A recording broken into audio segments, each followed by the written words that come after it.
উপন্যাস শ্রাবণ মেঘের রোদ্দুর। লেখিকা ইনায়া রোজ। পর্ব ২।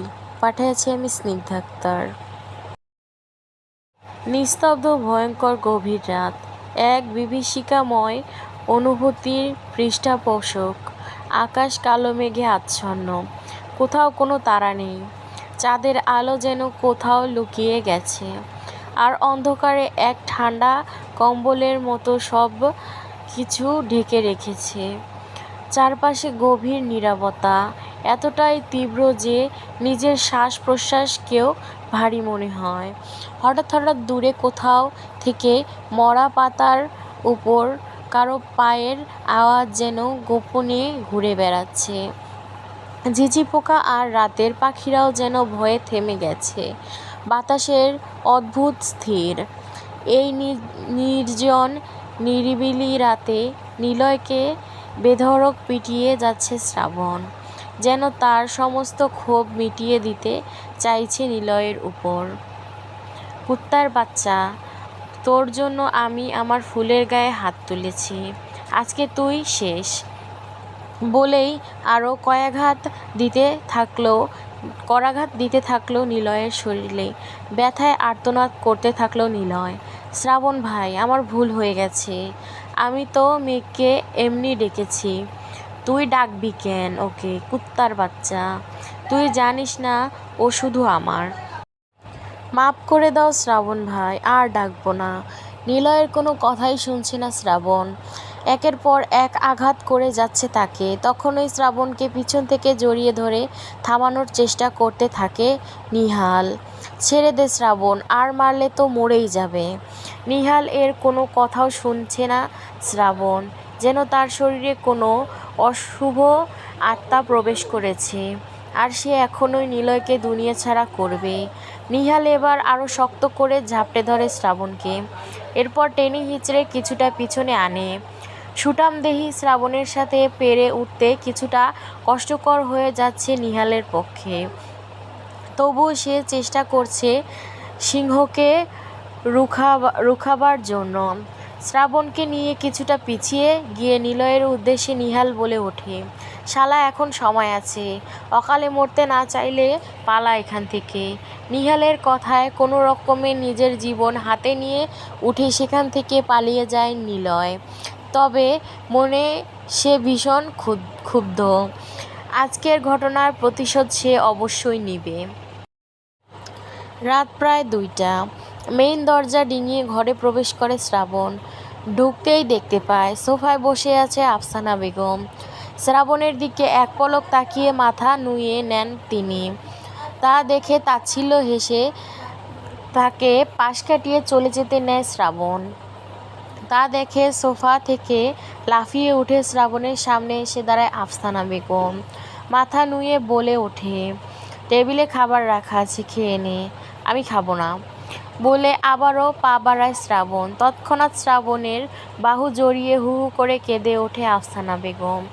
ক্ষমা করে দে বাপ, তখন মেঘকে এই অবস্থায় দেখে ভীষণ কষ্ট পেয়েছিলাম, আর কি থেকে কি করে ফেলছি নিজেও বুঝতে পারিনি। মাকে এভাবে কাঁদতে দেখে এতক্ষণ সকল রাগ ক্ষোভ যেন হাওয়ায় মিলিয়ে গেল শ্রাবণের। মাকে বুকের কাছে আগলে নিয়ে শ্রাবণ বলে ওঠে, হয়েছে, এত কান্না করার দরকার নেই। ভুল করেছি তাই শাসন করছো, কাঁদলে আবারও কই ভুল করব। না না, কাঁদবো না, তাও আমার মেঘমাকে আর কষ্ট দিস না। মেঘের কথা শুনতেই নীরবতা ঘিরে ধরে শ্রাবণকে। কতটা পাগল হলে সে নিজের কলিজায় আঘাত করতে পারে। ধীর কণ্ঠে শ্রাবণ বলে ওঠে, মেঘ কোথায় মা? মাথা তুলে ছেলের দিকে তাকায় আফসানা বেগম। মুখটা ছোট করে দুঃখিত কণ্ঠে বলে ওঠে, নিজের ঘরে ঘুমাচ্ছে, জ্বরে পুড়ে যাচ্ছে মেয়েটাকে এইভাবে না মারলেও পারতি বাবা। নিজের এক হাত চুলের ভিতর গলিয়ে সজোরে তা চেপে ধরে শ্রাবণ। ভীষণ রাগ হচ্ছে তার নিজের উপর। কেন যে এমন করতে গেল সে? এখন আগ পিছ না ভেবে শ্রাবণ বলে ওঠে, মা, আমি মেঘের কাছে যাচ্ছি, খাবি না? না, তুমি খেয়ে নাও। বলে আর এক মুহূর্ত সেখানে অপেক্ষা করে না শ্রাবণ। গভীর রাত, অন্ধকার, চারদিকে যেন কোনো এক অজানা পাপের সাক্ষী হয়ে দাঁড়িয়ে আছে। শ্রাবণ ধীরে ধীরে দরজার সামনে এসে দাঁড়ায়। তার কপালে বিন্দু বিন্দু ঘাম জমে আছে। হাত দুটো হঠাৎই তার কেমন থরথর করে কাঁপছে, যেন পরবর্তী দৃশ্য চাক্ষুষ অবলোকন করতে অক্ষম সে। নিজেকে কিছুটা নিয়ন্ত্রণ করে দরজাটা কপাট ঠেলে ভিতরে প্রবেশ করে শ্রাবণ। ঘরে বাতাস অদ্ভুত ভারী অনুভূতি। জানালার পর্দাগুলো হালকা বাতাসে কাঁপছে, কিন্তু তাতে কোনো অস্তিত্ব নেই। ঘরের পা দেবার সঙ্গে সঙ্গে এক ভয়াবহ দৃশ্য উন্মোচিত হলো শ্রাবণের সামনে। মেঘ অচেতন হয়ে শুয়ে আছে সাদা চাদর গায়ে জড়িয়ে। তার মুখখানা ফ্যাকাশে হয়ে আছে, কপালে বিন্দু বিন্দু ঘাম জমে আছে। তার নিঃশ্বাস ভারী আর ভাঙা ভাঙা, যেন প্রতিটা শ্বাস নেওয়ার তার জন্য যুদ্ধের মতো ঠেকছে। মেঘকে এই অবস্থায় দেখে সম্পূর্ণ থমকে গেল শ্রাবণ। তার দৃষ্টি মেঘের দিকে স্থির, কিন্তু তার হৃদয়ে বিদ্ধ হচ্ছে এক অনন্ত অপরাধবোধে।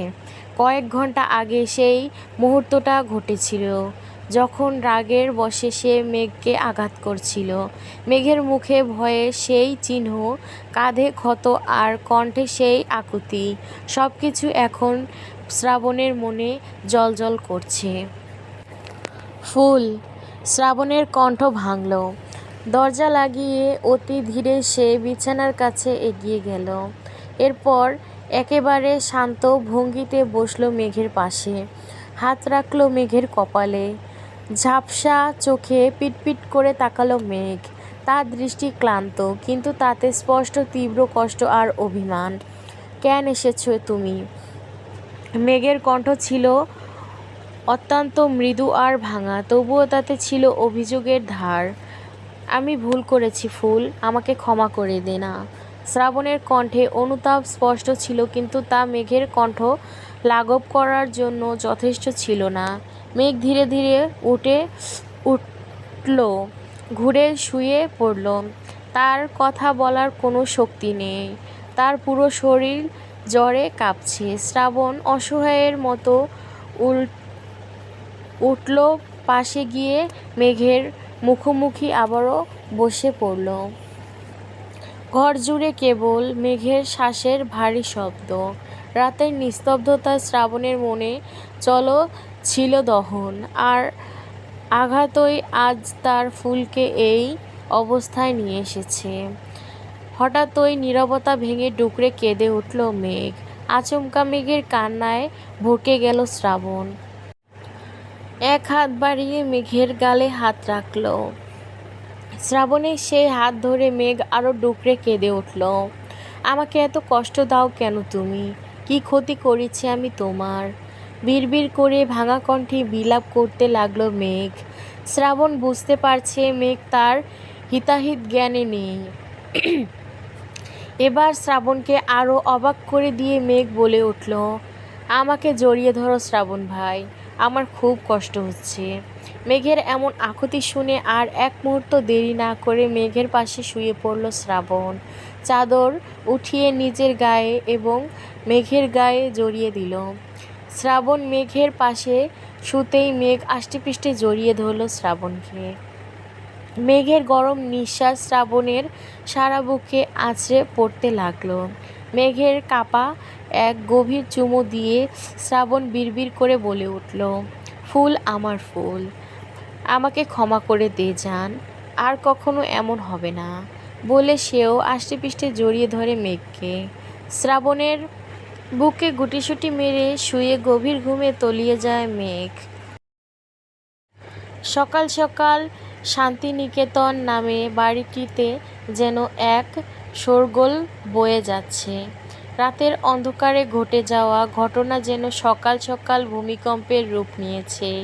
নিলয়, যার শরীরে একাধিক জায়গায় আঘাতের চিহ্ন, রাতে ফুঁসতে ফুঁসতে তার মাকে নিয়ে হাজির হয়েছে শ্রাবণদের বাড়িতে শান্তিনিকেতনে। তবে এই শান্তিনিকেতনে এখন মোটেও শান্তির জায়গা নেই। সকাল সকাল নিজের ভাইয়ের বউ আর ভাইয়ের ছেলেকে এইভাবে উপস্থিত হতে দেখে টেবিলে বসে খেতে থাকা বাড়ির সকল সদস্য যেন অবাক হয়ে যায়, সাথে রাহেলা বেগম নিজেও। নিলয়কে এই অবস্থায় দেখে রাহেলা বেগম দৌড়ে এসে তার সামনে দাঁড়ায়। কি হয়েছে তোর নিলয়, এই অবস্থা কেন তোর? নিলয়ের আগে ফুঁসতে ফুঁসতে বলে ওঠে, সে তোমার ছেলে শ্রাবণকেই না হয় জিজ্ঞেস করো ফুপো। মানে? অবাক হয়ে বলে ওঠে রাহেলা বেগম। ছেলের কথা শুনতেই কিছুটা এগিয়ে আসে আফসানা বেগম।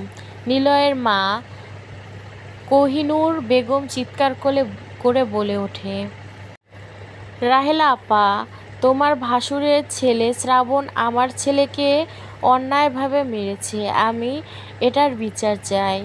শ্রাবণ আগে রাতে নিলয়কে আঘাত করছিল, কিন্তু কেন, সেটা নিয়ে প্রশ্ন জাগলো সবার মনে। সকলে চিৎকার চেঁচামেচিতে ঘুম ভেঙে গেল শ্রাবণের। ভোর ভোর ভোর ভোর মেঘের ঘর থেকে বেরিয়ে নিজের ঘরে এসেছিল শ্রাবণ। আজকে শুক্রবার, ভার্সিটি বন্ধ, তাই তেমন ঝামেলা নেই ভেবে আবারও শুয়ে পড়ছিল সে। কিন্তু সকলের হট্টগোলে সে ঘুমটা ছুটে যায় শ্রাবণের। ধীর পায়ে নিজের ঘর ছেড়ে বেরিয়ে আসে শ্রাবণ। এরপর পা বাড়ায় নিচে নামার উদ্দেশ্যে। সিঁড়ি দিয়ে শ্রাবণকে নিচে আসতে দেখে কোহিনূর বেগম আবারও চেঁচিয়ে ওঠে, ওই তো আপনাদের গুণধর ছেলে এসে গেছে, আমার ছেলেকে মারার সঠিক বিচার চাই আমি। সকলের দিকে এক পলক তাকিয়ে নিজের ট্রাউজারের পকেটে দুহাত ঢুকিয়ে টেবিলের উদ্দেশ্যে হাঁটা ধরে শ্রাবণ। যেতে যেতে যেতে বলে ওঠে, মা খিদে পেয়েছে, খেতে দাও। সকলের সামনে এ রূপ অবজ্ঞা করায় কোহিনূর বেগম রাগ যেন এবার সপ্তম আকাশে চড়ে বসল। তিনি আবারও চিৎকার করে বলে ওঠে, আমার ছেলেকে মেরে এখন ভাব ধরা হচ্ছে? এরপর রাহেলা বেগমের দিকে তাকিয়ে বলে ওঠে, আপা তুমি কিছু বলবে না? এবার তাদের দিকে তাকিয়ে শান্ত কণ্ঠে শ্রাবণ বলে ওঠে, আপনার ছেলে যা করেছে তার শাস্তি পেয়েছে, বেশি কথা বললে আবারও শাস্তি পাবে। নিলয়ের রাগ এবার মাথায় চড়া দিয়ে ওঠে। সে চিৎকার করে বলে ওঠে, আমি কি করেছি? মেঘের সঙ্গে একটু কথা বলতে গিয়েছিলাম, সেটাতেই কি অন্যায়? তুমি এমন ভাব করছো যেন আমি চোর। শ্রাবণের চোখগুলো এবার আগুনের মতো জ্বলে ওঠে। ক্রোধে চোয়াল শক্ত হয়ে যায় তার। দাঁতে দাঁত চেপে শ্রাবণ বলে ওঠে, মেঘের নাম আর একবারের জন্য মুখে নিলে তোর এই মুখ আমি ভেঙে দেব। কালকে ছেড়ে দিয়েছি বলে ভাবিস না আজকে ছেড়ে দিব। তাদের চেঁচামেচি হট্টগোলে সেখানে উপস্থিত হয় মেঘের বাবা ফয়েজ আহমেদ। ফয়েজ আহমেদকে দেখে ডুকরে কেঁদে ওঠে কোহিনূর বেগম। এতক্ষণ তো ভালোই ছিল, হঠাৎ এমন অভিনয়ে সকলেই তাজ্জব বনে তাকায় কোহিনূর বেগমের দিকে। কোহিনূর বেগম দৌড়ে ফয়েজ আহমেদের সামনে গিয়ে দাঁড়ায়। ভাইজান দেখুন, আপনার ছেলে নিলয়কে শ্রাবণ মেরে কী অবস্থা করেছে, আমি এইটার বিচার চাই ভাইজান। কোহিনূর বেগমের কথায় ক্ষুব্ধ দৃষ্টিতে রাহেলা বেগমের দিকে তাকায় ফয়েজ আহমেদ। চুপচাপ আহত দৃষ্টিতে তাকিয়ে আছে রাহেলা বেগম। ফয়েজ আহমেদ এবার কোহিনূর বেগমের দিকে তাকিয়ে বলে ওঠে, কেন মেরেছে তোমার ছেলেকে? নিলয় যেন এবার একটা মোক্ষম সুযোগ পেল। সে কাঁদো কাঁদো কণ্ঠে বলে উঠল, ফুপা, আমি শুধু মেঘের সাথে কথা বলার জন্য ওকে একটু ডেকেছিলাম, আর সেজন্যই শ্রাবণ ভাই আমাকে এমন মেরেছে। এবার যেন ফয়েজ আহমেদের রাগ আরও তিরতির করে বেড়ে গেল। তিনি দৌড়ে গিয়ে শ্রাবণের সামনে দাঁড়িয়ে শ্রাবণের গেঞ্জির কলার চেপে ধরলেন দুহাতে। হারামজাদা, তোকে কতবার বলেছি আমার মেয়ের কোনো ব্যাপারে নাক গলাতে? ক্ষমা চা নিলয়ের কাছে এক্ষুনি। ফয়েজ আহমেদের কথায় তাচ্ছিল্য হাসে শ্রাবণ। সে চাইবে ক্ষমা, তাও এই নিলয়ের কাছে অসম্ভব। আবারও শ্রাবণের কলার ঝাঁকিয়ে দিয়ে উঠল ফয়েজ আহমেদ। কি হলো, ক্ষমা চা? শ্রাবণ এবার তাকালো নিজের মা আফসানা বেগমের দিকে। তিনি ইশারায় মাথা দুলিয়ে ছেলেকে রেগে যেতে বারণ করলেন। এবার শ্রাবণ তাকালো মেঘের মা রাহেলা বেগমের দিকে। তিনি আহত দৃষ্টিতে তাকিয়ে আছে তাদের দুজনের দিকে। শ্রাবণ এবার সবাইকে অবাক করে দিয়ে নিলয়ের উদ্দেশ্যে বলে ওঠে, সরি। নিলয় যেন চাঁদ হাতে পাওয়ার মতো খুশি হলো। শ্রাবণ সরি বলতেই ফয়েজ আহমেদ তার কলার ছেড়ে দিলেন। এরপর দাঁতে দাঁত চেপে বলে উঠলেন, আমার মেয়ে তীরসীমানায় যেন তোকে না দেখি। শ্রাবণ খেতে বসতে বসতে বলে উঠল, আমার বউয়ের কাছে আমি যাব, সেখানে আমাকে আটকানোর কোনো ক্ষমতা কারো নেই। এরপর তার মায়ের দিকে তাকিয়ে বলে উঠল, খিদে পেয়েছে মা, খাবার দিবে নাকি বাইরে গিয়ে খাবো? শ্রাবণের এমন ভাবভঙ্গি দেখে আবারও তেলে বেগুনে তেতে উঠলেন ফাহাজ আহমেদ। তিনি আবারও চেঁচিয়ে বলে ওঠেন, কে তোর বউ? আর কিসের বউ? মেঘ আমার মেয়ে। আমার মেয়ের জীবনে হস্তক্ষেপ করতে আসলে সেটা ফল কিছুতেই ভালো হবে না বলে তৎক্ষণাৎ সেই স্থান ত্যাগ করে ফয়েজ আহমেদ তা দেখে বোকা হেসে খাওয়ারে মনোযোগ দেয় শ্রাবণ। তাদের দিকে ফ্যালফ্যাল করে তাকিয়ে আছে কোহিনূর বেগম আর নিলয়। তখনই রাহেলা বেগম বলে ওঠে, ভাবি এত কষ্ট করে এসেছো, চলো কিছু খেয়ে নিবে। না বাপু, তোমাদের এসব কাহিনী দেখার পর আমার কোনো খাবারই গলা দিয়ে নামবে না।